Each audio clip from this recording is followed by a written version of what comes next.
For nearly 3 decades, the world believed he was dead. But in his mind, the war had never ended.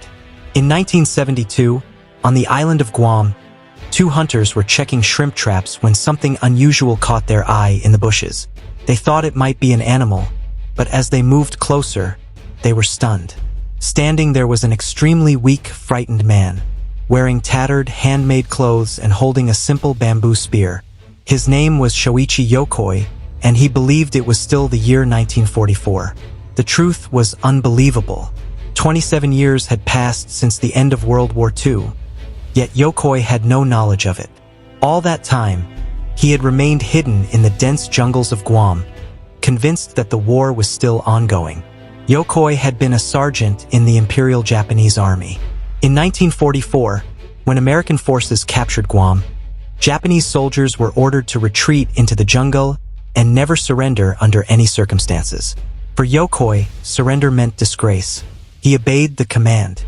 Along with a few companions, he disappeared into the jungle, waiting for orders that would never come.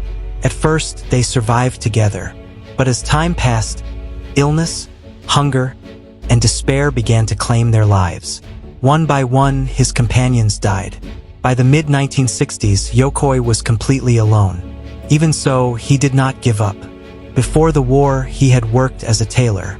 Using that skill, he made clothes from tree bark, crafted tools from scraps of metal, caught shrimp and eels, gathered wild fruits, and built a small underground shelter where he lived. He avoided lighting fires so that no smoke would reveal his presence. He rarely spoke. For years, silence was his only companion. In the 1950s, pamphlets were dropped over Guam announcing that the war had ended, but Yokoi believed they were enemy propaganda. To him, remaining hidden was a matter of honor, loyalty, and duty. And so the decades passed, while the world moved forward without him. When he was finally discovered in 1972, he weighed only 80 pounds, about 36 kilograms.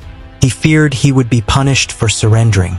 Instead, he was welcomed in Japan with extraordinary respect. He became a symbol of endurance, resilience, and survival. People gathered to see the man who had lived in a frozen moment of war while the world had moved on to rebuilding and progress.